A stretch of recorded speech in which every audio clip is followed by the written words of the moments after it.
Little notes about Mindy. Let me see what I wrote here. Can I read my own handwriting? She's demure, dainty, and dignified, self-effacing, quiet, and wait a minute, that's somebody else. Let me turn the page. Okay, she's bold and brash. She's colorful and crazy. She's totally delightful. We are very much two of a kind. She is the Princess Wow, and we're very lucky to have her here today. My family were all drop dead gorgeous. My mother looked like a movie star. My dad, I said, looked like Richard Gere. My stepmother, everybody was drop dead gorgeous. And I was cute. But when I got older, my nose got bigger. And I was a hippie, everything is like natural. So my mother says, you have to get your nose done. And I'm like, Mom, I'm not getting my nose done. It's not natural. So we had a big fight. And I was underage, I was 17, so it's like I had to do it. Well, anyway, so I go to so I go get my nose done. And my mother's like, okay, it's going to be very natural, not like everyone else's nose jobs. So it's like, okay, so all right, well, anyway, so I got the nose job. So for months, my eyes were black and blue and bandages. So after 3 months, they take off the bandages and my nose looked good. So see, I have a good profile now, you see. I'm afraid of beige and what it can do.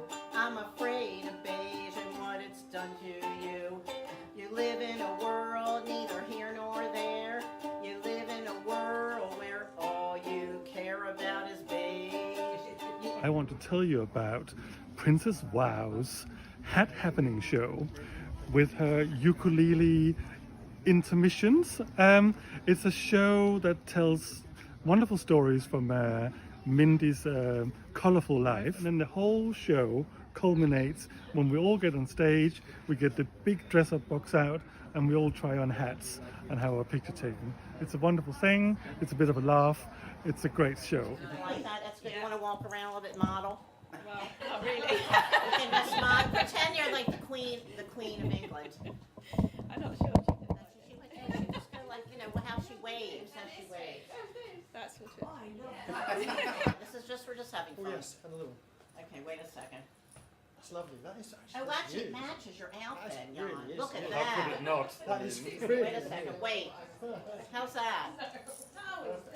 Very stylish. Very stylish. Wait a second, Jan. Here. Her name is Allie. Okay, that's good. That's good. Is everybody small?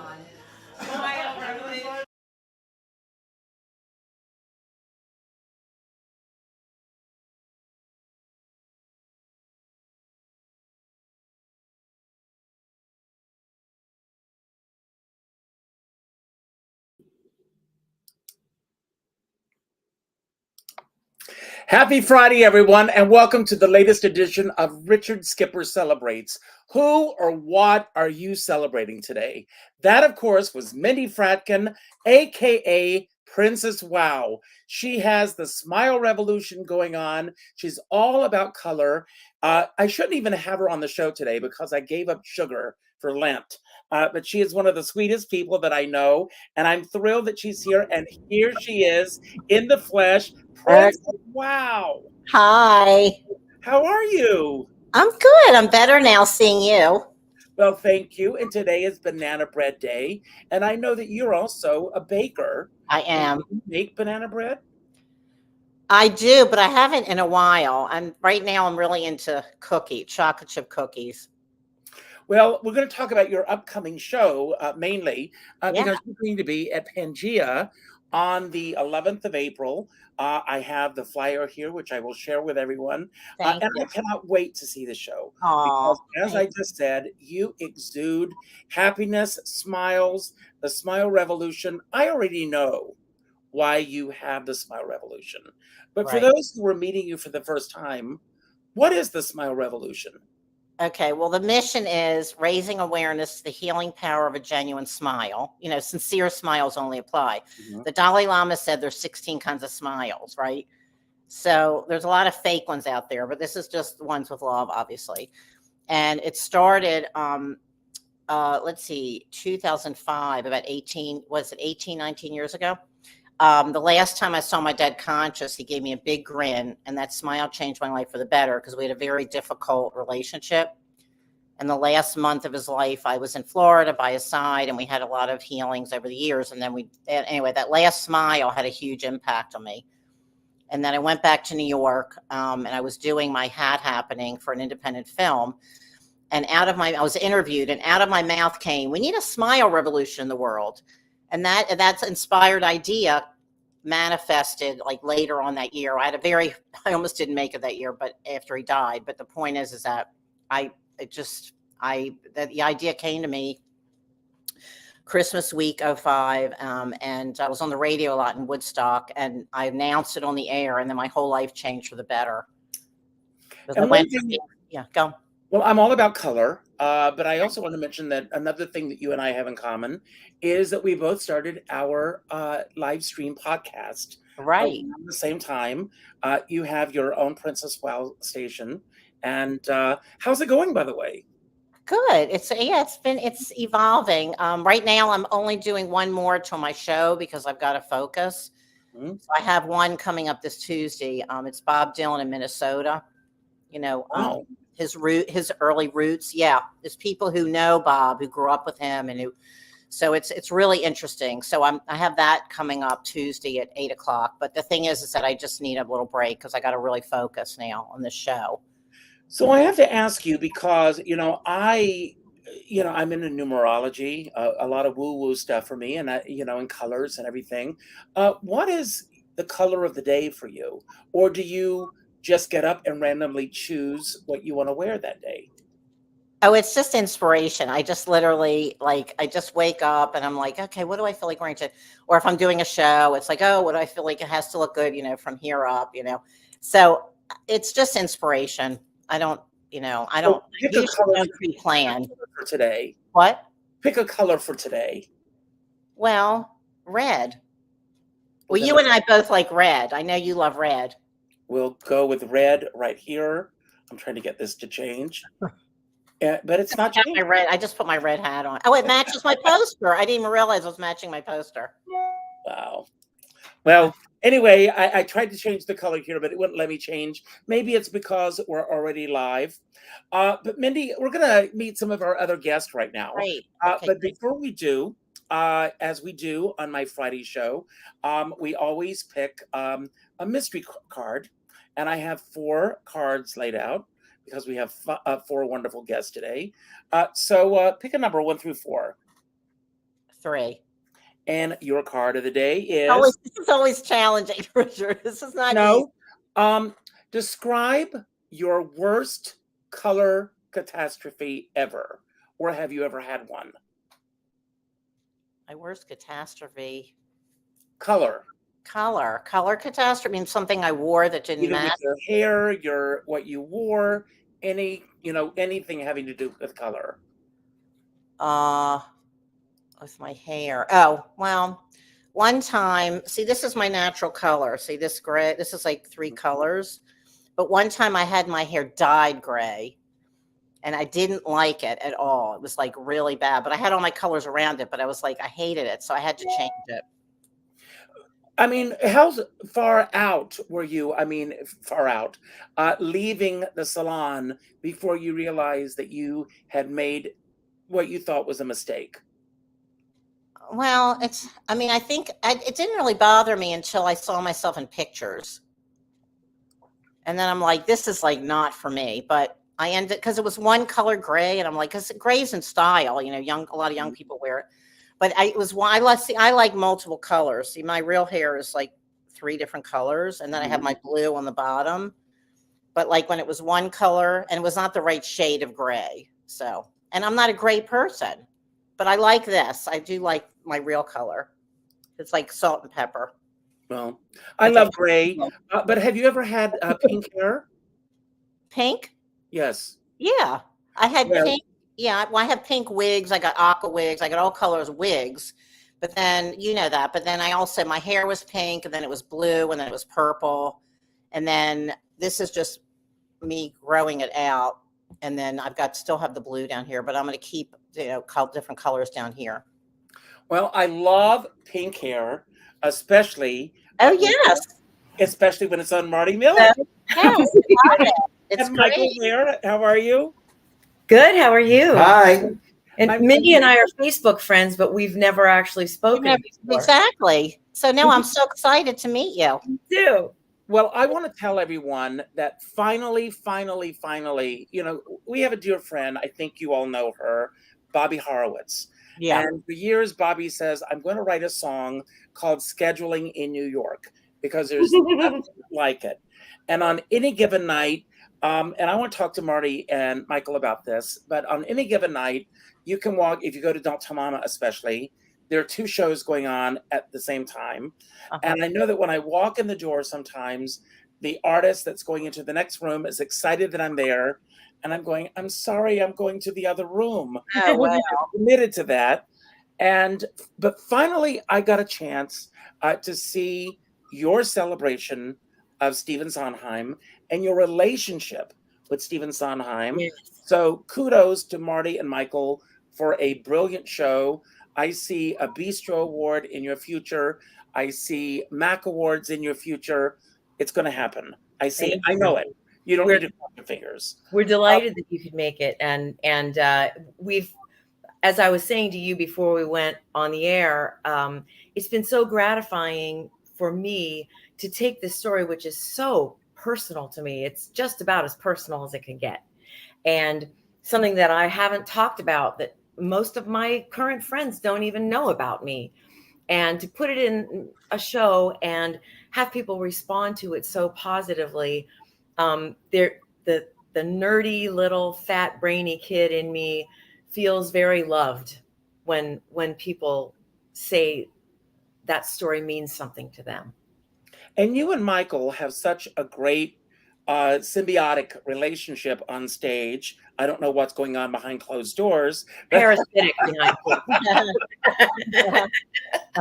But you were, and I didn't realize this until you brought this up in your show, that when the world shut down with the pandemic, I think you were the first couple to come back and start performing in New York City. in person. Yeah. In a situation that was safe for people to be able to enjoy yourselves. Right. We were at the West Bank Cafe upstairs. Steve Olson brought the piano from the Laurie Beachman upstairs into the restaurant. We were in front of the French doors. It was warm out. The audience was outside. We were inside with, 4 guys from the kitchen and Steve and his wife, Janet. And that was it. And it was wild. It was a little scary, but honestly, it was magical because we were bringing live music back to New York. We felt like we were really doing what music is supposed to do. We were lifting people up. There was a tremendous response from the traffic on 42nd Street, both the automobile and pedestrian traffic. People were gobsmacked to see people performing live. Horns were honking. People were dancing. People were crying. Yeah. We promised we'd do better, so they'd stop crying.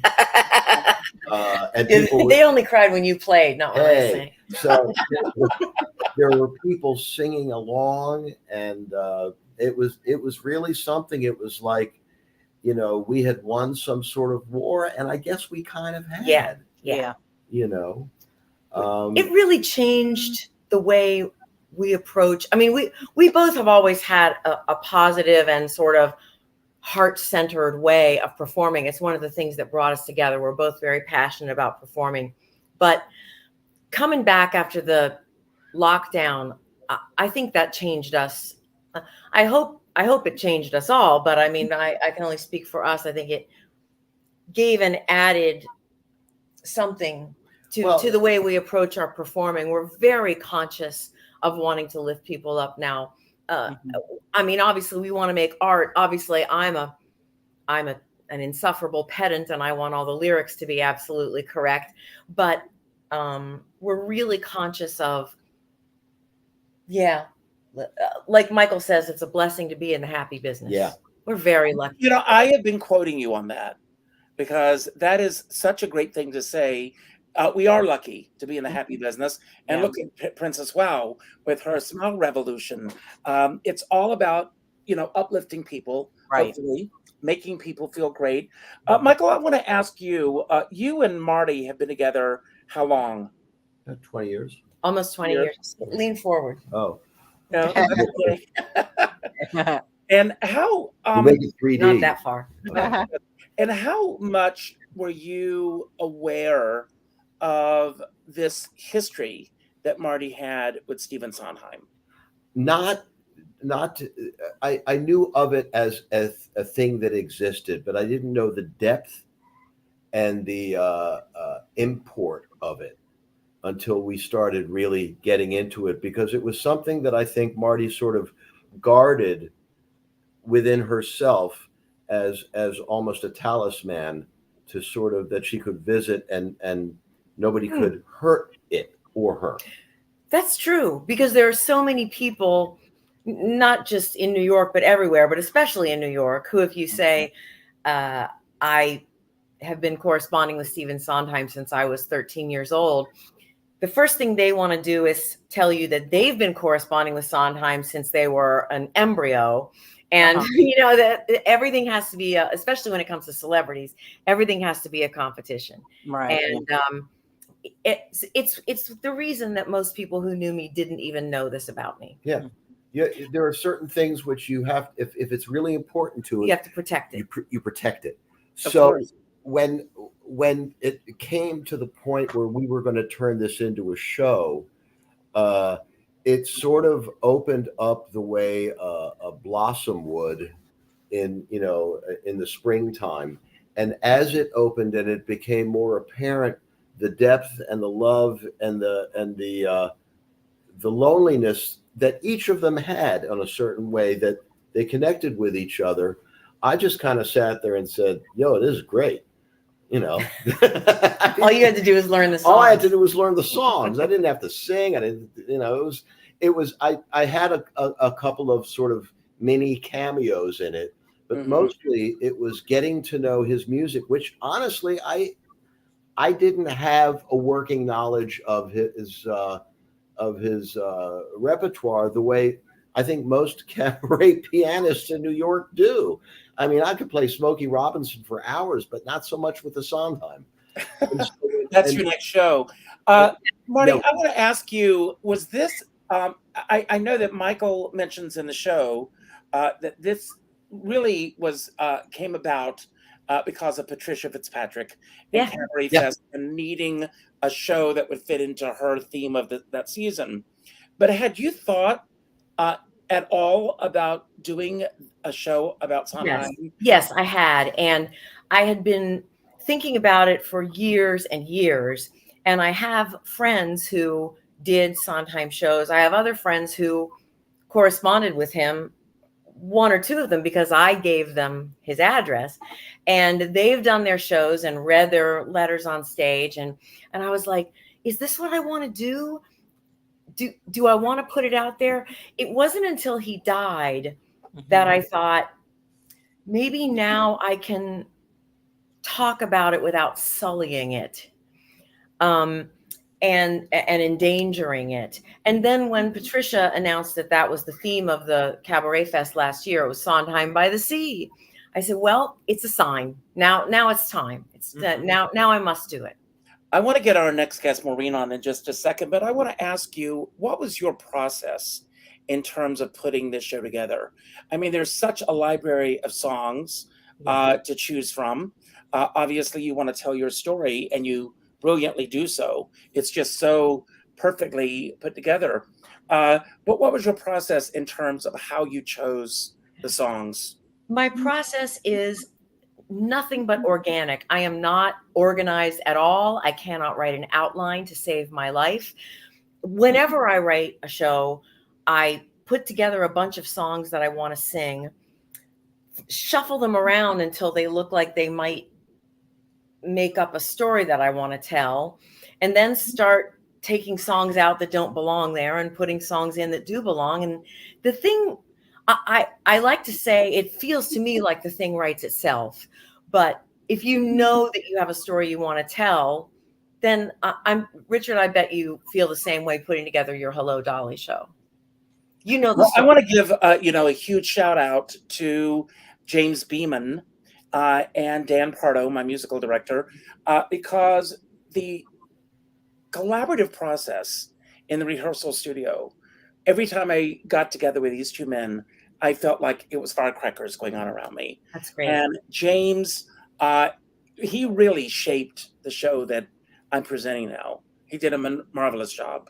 He's a good pal of mine, although I have not worked with him, but he's just full of energy and ideas. They never stop coming. No, You know, he people is brilliant. ask me on occasion, do you get nervous before you go on stage? And I say, no, I get nervous before rehearsal, because that's when the show makes it or breaks it. Yeah. And I'll have a sleepless night before a rehearsal, but because that's where I know the performance is going to live or die. Interesting. That's great. So there are 3 mystery cards laid out, and I'm going to start with you, Michael. So 1, 2, or 3? 2. And your card is, what do you need to know to make the decision that you've been putting off?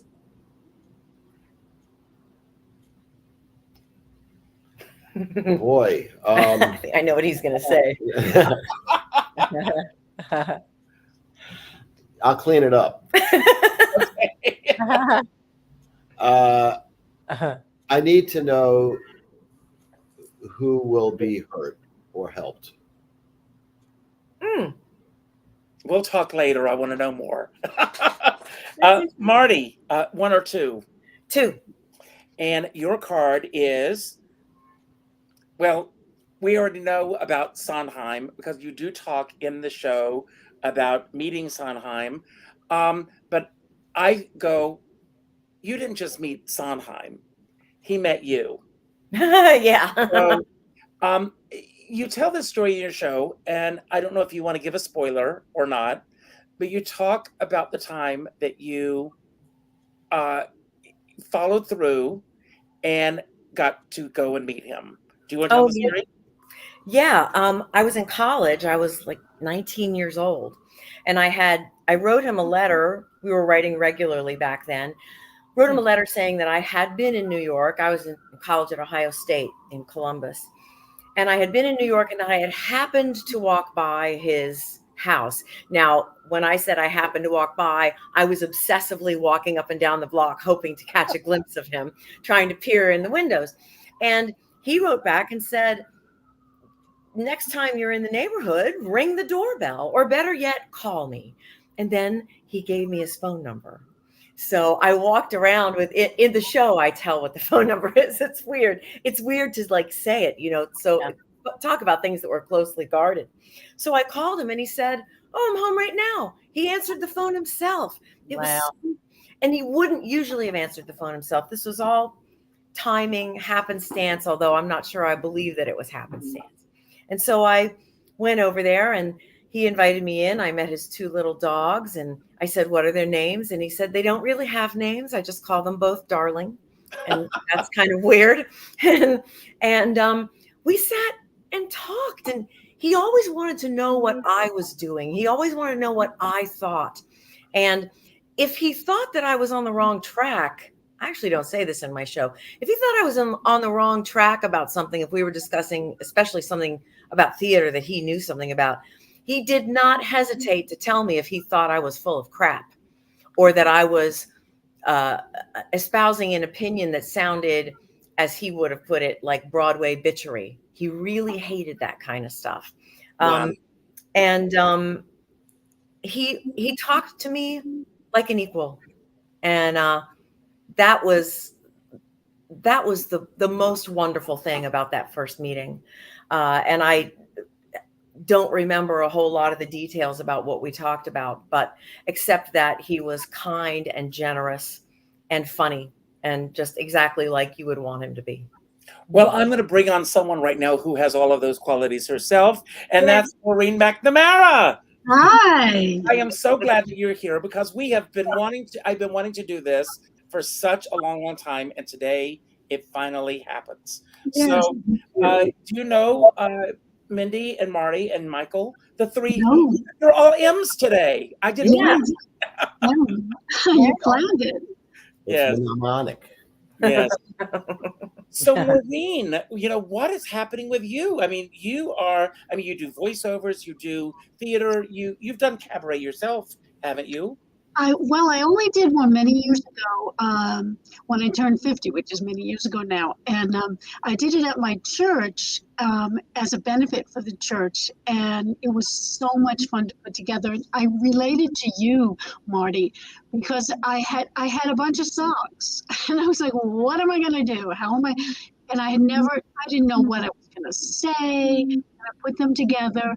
And I don't like to talk too much when I sing. I like to say like a few words. So I started to think of a few words and then put them down in paper, and they started to work. Things started they started to work together, and I thoroughly enjoyed it. But it was so much work. I couldn't get over it.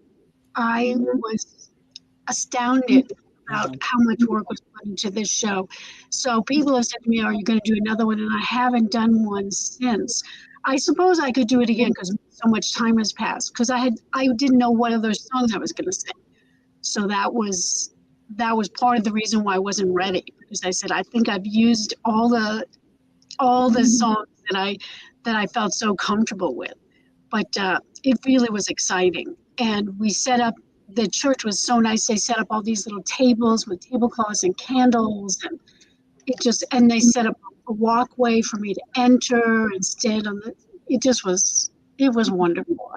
And I sing at it's Judson Memorial Church, and it's a great church. And I sing there a lot, and all kinds of songs. It doesn't have to be religious songs. What did I just sing? A Quiet Thing. I just sang recently. I sang Somewhere. I sang a song that I wrote, which was a debut of it, which I was so excited. The musical director there is a coach of mine. And I hadn't shown anyone my song. I was so scared because I said I wrote it. I don't want to know what anyone's going to think. And he's very tender and is not going to say any bad things. So I said, let me show it to him. So I brought it to him, and he goes, would you be willing to sing it at church? I said, you think it's good enough for that? He goes, absolutely. So I managed to, bring my song, even though I hadn't sung it in a while. I had it in front of me because it had been a while since I'd written it. And it was so exciting. So it was so much fun when people came up to me after church, and more than them telling me they enjoyed my voice, they said they enjoyed the song. And it meant the world to me. I wrote it many years ago when my mother was passing away, and I wrote it while I was sitting with her, and I had my phone with me, and I put it in the notes. So it looked like I was texting, or just looking at Facebook. And so that really helped me. So at any rate, that's basically what I've been doing is, over the past, 4 years, I've been doing self-tapes, sending off auditions, and we have a studio here now. I have a green screen, and my cell phone is the camera that we use, and I've gotten a lot of use out of it. And before they went back to the live EPAs, I was finally able to send my auditions into the EPAs. Unfortunately, with EPAs, now you have to do it via a computer, and at 12 noon, you have to sign up for it. And I've tried to do it, and it's all the appointments are taken. So it was really nice to be able to do it where I could just send it in and I was seen. I had a nice thing happen where I sent in, what was it, for Mrs. McThing? It was a Michael Colby show. Well, Michael Colby is watching, so yes. Michael Colby. Hi, Michael. Michael was so nice. I sent in, I forget what I sang, but I sent in a song, and I got a nice email from him. And he said, I remember you from when you auditioned for Charlotte's Suite. And this is from so many years ago, I can't remember. Yes. And he said, we've seen a lot of people, and we're going to make our decisions by this Friday. This was on a Tuesday. So if we need to hear more from you, we will let you know. And then Friday passed and nothing happened, but no one has done that for me. Mm-hmm. So I was so appreciative. And to have somebody, obviously he sent the email. So obviously I didn't screw it up. That's great. But I am so glad to know that they are doing live EPAs again, because I understand the necessity of having to do what we had to do during the pandemic, but I think that a lot of people got lazy on the other side of the tracks, if you know what I mean. Yeah. And there is nothing like the experience of being in the room, to quote another songwriter, where it happens. Right. Yeah. It's important, so, doing everything. I mean, even doing this, in Princess Wow, Mindy will agree with me. We've done so many of these shows, but we did this as a necessity to keep from losing our minds. Right. But to be in, I mean, even when I did my show a few weeks ago, and Maureen, you were there. So Yes, it was. It was fabulous. But to be on stage in front of this was my first time in front of an audience in New York City in 4 years. Wow. Wow. And so the timing is right. But, I'm going to talk about a little guilty pleasure of mine. Every day at 12 noon, this tells you the kind of person I am. I stop, I have a cup of coffee, and I watch the Waltons. Yes, the Waltons. So today, Ben, who is like the third boy in line, his wife is pregnant, and he says to his father, I am not ready to be a father. I don't know what it takes to be a father. I don't know what that's going to be. And Ralph Waite, the father, said, if we wait until we're ready, we'll all have gray hair and nothing will ever happen. Right. So my advice to you, Maureen, is you're ready. Get out there and do your show in a cabaret room so that the world can come and see you. Yeah, we'll come. In other words, I've got some people who are willing to come. Yes, we are. you'd say, go on your mark, get set. So many people think about it and think about it and think about it. And while you're thinking about it, guess what? Someone else is doing it. Yeah. Right. So it's just Very important to get out there. So there's one question left, and then I'm going to have a little fun with all of you to talk about the creative process. And Maureen, by elimination, you got I the get last question one. Well, it goes along with what we're just talking about. Oh, What do you regret not doing when you were younger? not doing. What do you? What do you regret not doing when you were younger? When I was younger. Last week.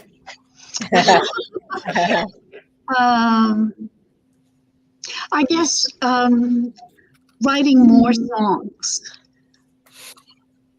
because it was so fulfilling, was something I have control over, something that's mine, and I can do it, and I can do something with it.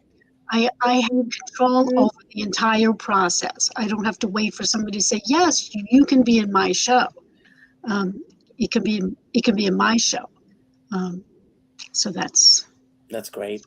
So I've got these questions to talk about the process. Mindy, I want to start with you. When did this creativity come about when you started creating your own style? Because what I love so much about you is that you are uniquely Mindy, Princess Wow, Mindy Fratkin. You've created this whole persona. Mm-hmm. How did that all come about? How did it come about? Okay. Well, let's see. Well, I mean, I was a hippie. I was a hippie growing up, and I grew up in a fashionable family, so we were always into I was into wearing designer clothes, but then I would go to the thrift shops and I would go buy $2 coats. So I was kind of my mother would freak out. And I don't know, I was always into clothes my whole life. And I was always the best dressed in 7th grade, matching all my colors and everything. But I don't know. Let's see. I think what happened for me was when I moved to New York. I mean, I lived in LA, I lived in New York. When I moved to New York City, it just kind of evolved. I think being in the city, and I started wearing hats in the 80s. I was obsessed with hats before I started making them. And then I don't know, everybody was wearing black. And it was like I wore black, but it was like, I don't know, I got to the point where I couldn't stand all the black. So I was like, one day I went into a wig store and I bought a turquoise wig. I started wearing my turquoise wig around New York, and I was making, then I started making hats, and I'm like making hats with tails and like all these outrageous colors. I don't know. Then I just started, I don't know, after the turquoise wig, it like went from there. I started wearing more color. And then I got really like, I'm wearing like a bright orange fake fur coat and like everybody, I was like, New York, you remember the 90s, it was a sea of black, right? Yeah. And I was walking down the street with like all these colors, the wigs, the hats, and all the colors. And then producers would stop me. I got on Good Day New York several times. The New York Times stopped me. I was like, because I stood out because everyone else is in black. And I'm like, anyway, so that's kind of, it just evolved over the years. Great. Michael, I love this question that I'm about to ask you. I hope you like it too. If you think about the day that you've just had leading up to just starting the show, if you were to repeat this day for 100 days, exactly as it is, would you be a better person or a worse person? I think better. I think that I'm at a point now where I am very sort of self-examining a lot of stuff. I mean, I'm going to turn 70 this summer. So my husband's about to turn 70. Yeah. My husband is turning 70 in April. Okay. So I mean, that you start kind of looking back on stuff. Mm-hmm. Yeah. And I've had a very interesting run, both with Marty's show, and I'm in my 7th year at the Roxy. And I mean, they were very good to me when the pandemic hit. They said, broadcast from your living room and do it on our Instagram page. We'll keep you on salary. Wow. And so I've been very, very, that's where I started thinking it's a blessing to be in the happy business. Yes. Because we were both, Marty was my director and producer, and she would put the gaffer's tape on the film on the phone and put it to, we were figuring it out as we went. As we went along. And my mom, who sadly had passed 2 years ago, I mean, she got to 102 3/4. Wow. And so I would broadcast, and her caregivers would set up a laptop, and she could watch me play the piano. Oh, and I still do live stream Wednesday and Fridays. So 6 o'clock, you can watch me on Facebook, 6 to 7. And there's a lot of people who can't get out, who don't have the money to go to a club. Right. One reason or another, in an area of the country that's just not hospitable. You have people watching you from Algeria. Yeah. I mean, he has people. Right. If anybody is in Algeria and needs a gynecologist, I'll hook you up. Just not in Alabama. No, right. Just not in Alabama. Right. So the fact that I've learned a lot about North African music, and I play a lot of it, and they all kind of said, "Hey, look at this guy," So I have an Algerian fan club, Israel, Morocco, Brazil, people from all England, and I thought, you know what? Do I get tips? Yeah, maybe $10 here or there. It's nothing. That's not why I do it. Mm-hmm. And while I think about what the challenge of having an ability and a drive, and how we process that within ourselves, and how sometimes we fight it, and how sometimes we're ashamed of it. And then after a while, you sort of break through all of that. And I've been doing this at the Roxy for 7 years, 5 nights a week. Wow. That is a heck of a thing. In music, holy moly, Yes, That's great. That's wonderful. Marty, do you make New Year's resolutions? And if so, have you kept them this year? I absolutely do not make New Year's resolutions, and I don't give up anything for Lent either. I think it's setting myself up for failure. Because I had reasons for giving up sugar. Well, I mean, I'm trying to give up sugar too, but I don't ever time it with anything artificial like that. My body and my brain and my soul know when it's time for me to back off the pedal on certain things, and I have to do it when it's time to do it. And it's so incredibly hard. If I had been raised religious, it would be easier to do it for Lent, but I wasn't. My dad was an atheist, and so I came to all of that very, very late. So it's all a bit arbitrary to me to put it on a calendar. So I'm very good at sticking with something once I can see results. I started going back to the gym again. I'm a member of Mark Fisher Fitness, which is a cult, and it's a very musical theater centered gym, and it's all classes, and that's what I need to inspire me to work out. Went back right before Christmas, and I'm finally starting to see results. That's what keeps me going back. That's great. Got to see results. I see him And too. and I wasn't raised with any of the Lent or any of that stuff, but I just made up my mind. I says I'm going to do it, and I'm sticking to it so far. Maureen, I want to ask you, in this business, people are so quick to tear people down. I want you to name 3 people that you truly admire in this profession and why.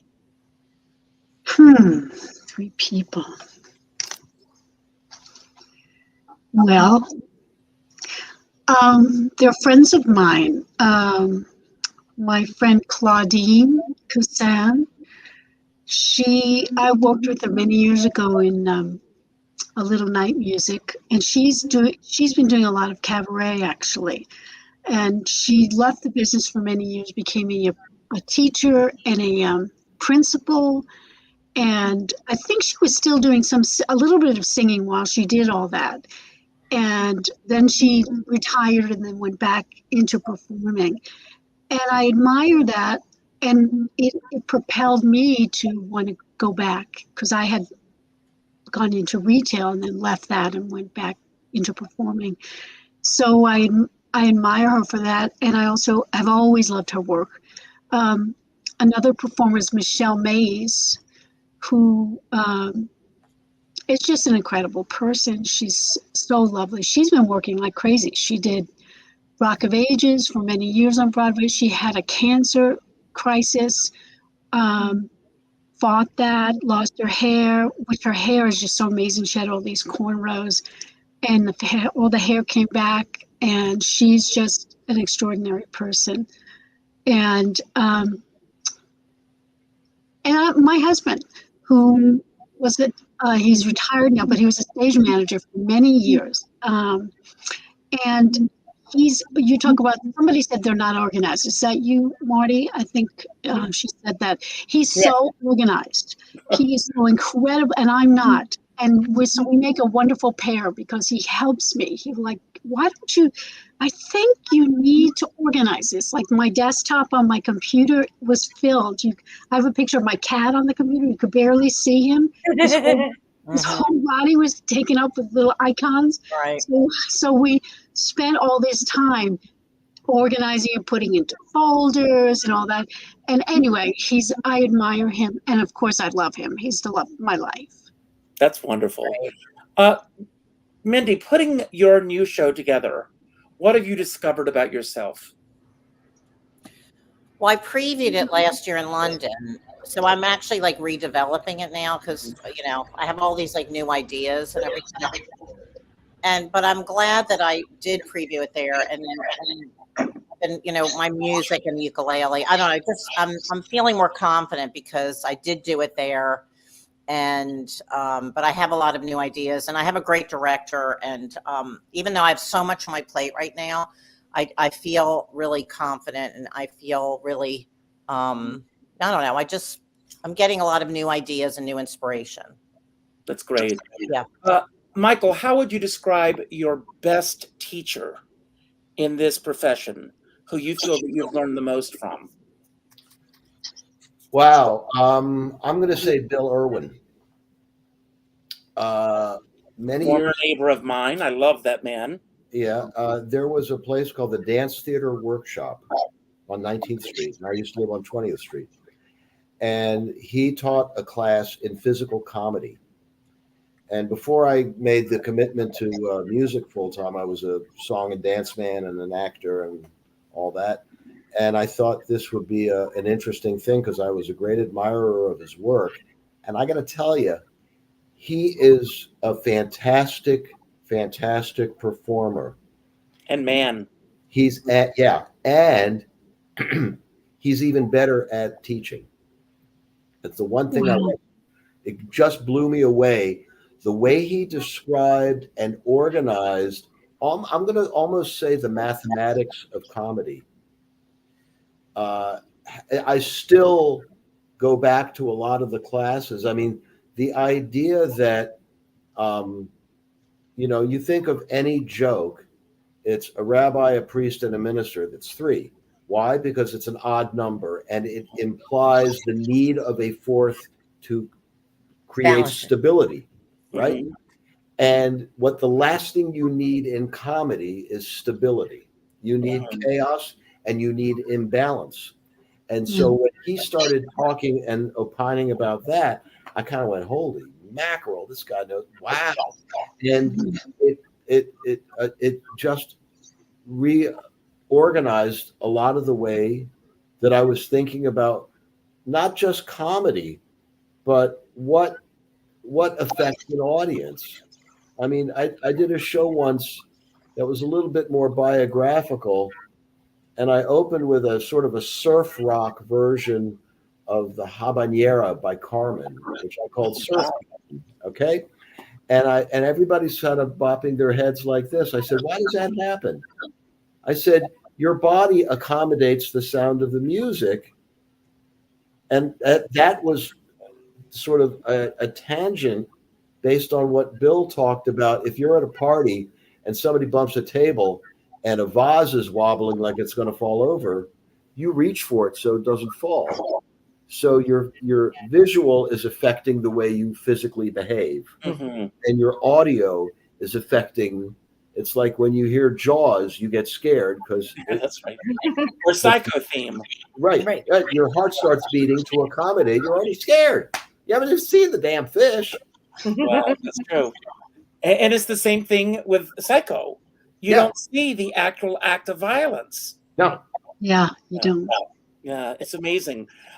Marty, and I've already got answers running through my head on this next question for you. As we wrap up this week, what are some of the wins, WINS, that you can celebrate that you had this week? This week, we were in Boston on Sunday at Club Cafe at the Josephines, doing our Sondheim show, and we love Boston. We made a lot of Boston friends from doing the Provincetown Cabaret Fest for several years. So it's an intimate little room. We love John O'Neill, the wonderful human who books that room. He's extremely exacting and persnickety, and I absolutely adore that in a person. Description. And especially if you know someone is persnickety and they love you, you think, I must, tick off a lot of the boxes for him. That makes me proud. We sold out the room, and we got such great feedback from our audience. A friend of mine, Gail Leondar Wright, who is another Sondheim geek like me, she has a Sondheim study group, and she brought them all to my show. And man, it was like a whole table full of nerds. And they were super nerds. It made me so happy to be up there telling these stories and know that there were so many people out there that really, really got it. That was the big win of this week. And the cab ride home from the train. And the cab ride home. Michael, I'm glad you brought that up. Tell everybody what happened. And of course, if you follow you on Facebook, I shared it because it's such a beautiful story. Yeah, we've both shared it, and we wrote this post together because I have a better memory for dialogue, for verbatim quotes that people have said. But Right. start telling the story, and I'll interject. What happened was, even though the thing in Boston went so wonderfully well, we were exhausted. I mean, I had to play at the Roxy Saturday night. Sunday, we get up early, we take the train, we do the show, we go to the hotel, we get, then we get up and we rush back to the train station, and now we're on the train back to New York. And by the time we got to Penn Station, we were beat. And we looking around for the Uber driver, and he got there early, and he went to this special place so we could, and it was the Cut guy. to the chase, the short show. Oh, okay. So we get in the car and we're driving, and he's a very talkative guy, and he's like most Uber drivers, he's an immigrant. I'm a first generation American. I'm second generation. Second generation. We're all we're all into that. And he shows us the picture of his kids, and we both, one of us says, it's really important that for children, music is fundamental in making them, Michael says you should make sure you play music in the house while you're raising your kids. Yeah. And he said, what kind of music should I play? And I was going to say any kind of music is good for kids. I didn't want to get into it. Michael gets into it. Michael says Mozart, because I read a study somewhere that Mozart fires the synapses or something like that. It's good for you. And he says, Mozart, what is this Mozart? I don't know about Mozart. Never See, heard he was from either Bangladesh or Pakistan or something. So, and he didn't even have the skills to like type it in to know the alphabet well so enough. Just before we get on the FDR drive, he hands Marty. He says, please, you must find me this Mozart. You must find the Mozart. I need it. I didn't have it. And I'm thinking, is this guy okay? I mean, he was saying their life is hard. They have 2 kids under the age of 3. His wife it's very, very hard for his wife. She's doing all of that labor, but he's working hard to support everybody. So I'm looking at, I find Eine kleine Nachtmusik, and I turn it on, and he puts it on the speakers. And the guy who had been really kind of a motor mouth, and I know from motor mouths, he stopped talking, and we stopped talking, and the music just filled the car. And we're on the FDR drive. We're on the FDR driving up to, we live on 135th Street, nice long trip. And after a few minutes, he says, I want you to know I'm not being silent because I don't like it. It's so beautiful. I've never heard anything like it. And I remember what he said, because English is not his first language. He said, you have changed me this night. I feel relief. I feel peace. I don't feel stress. I've never heard anything so beautiful. And we're crying. Yeah. I cry when I hear that piece anyway, and I hadn't heard it. Me too. And he said, I need another one. You have to give me more. Give me more. He's very agitated. So we brought up the Marriage of Figaro overture. Yeah. And same thing. And he was like, what did he say? He said, Michael says, play it for your kids. Oh, I cannot wait to play it for my wife, for my children, for my wife who's so stressed out by everything. This is going to bring her peace.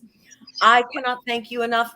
And we were getting out of the car, and he says, I kiss you forever. I hug you forever for giving me this precious gift. That is beautiful. That is beautiful. I already am thinking about what I'm going to say in my closing remarks today. Maureen, this is the last question. Is there a part of your daily routine that you feel that you cannot live without? And do you think of it as a chore or a habit? A part of my daily routine, I have a cat who has allergies. He has to have medication in the morning and in the evening. And poor thing has to wait because sometimes we sleep late. Sometimes we get up early. So it's a whole rigmarole how we have to give it to him in a special treat and then put chicken on it and then give it to him, and he doesn't take it right away. So we have to put more chicken on it. We say, how many swoops did he give it in? 1 fell swoop, 2 fell swoops, 3 fell swoops. So we do this twice a day. 2 medicines in the morning, 1 medicine at night. Anyway, it's to keep him healthy. He has asthma. He has a skin irritant, and we never had children. We've had 2 cats, and they're our babies, and we just love them. And it's the 2 most important times of our day. Oh, That's beautiful. Well, if your cat is anything like my cat, there's no such thing as sleeping late. When my cat is ready to get up, he's butting my head. Uh, I know. this hour has flown for me. I love all of you. I love the gifts that you bring to the world. I'm going to give my closing remarks, and then I'm going to turn it over to one of you. And then when you finish, you'll pick the next person, and so on until the last person is standing. And when the last person says goodbye, I've got a nice little surprise that I want to end today's show with.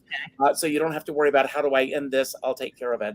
But I'm thinking about Marty and Michael. I think that in this world, we have, I think social media has killed those kind of moments.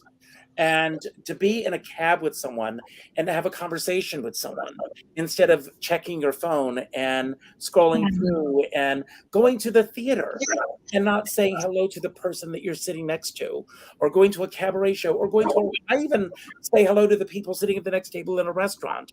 I think it's important because we are all interconnected, and it's important that we keep that communication. And if you can share the power of music with anyone, it is incredible. I want, with this show, please, everyone, leave a comment after today's show on YouTube. Share this if you can. And also, if you are not a subscriber and you subscribe through this show, what that will do is it will raise the level, the ranking of the video. I end all of my shows with the same message, and I'm going to do the same thing today. Go out and do something nice for somebody else without expecting anything in return. After today's show, and I want all of you to do the same thing, go to your Facebook friends list, and the first name that pops up, reach out with a phone call. Not an email message, not a text message, not a private inbox message, a phone call. I don't know if any of you saw my post. Last Sunday, Danny and I were scheduled to go up to a rehab center to see my dear friend John Meyer. Yeah. And he died during the night before we got a chance to go. And I said, if I had only gotten there to say goodbye to him, but we did continue to communicate with each other. Rita McKenzie, who was a dear friend, also passed away, and Ben Lanzarone. They all died on the same day. And then all over social media, I see the postings of photographs with these three people. I see the messages of how much people love them.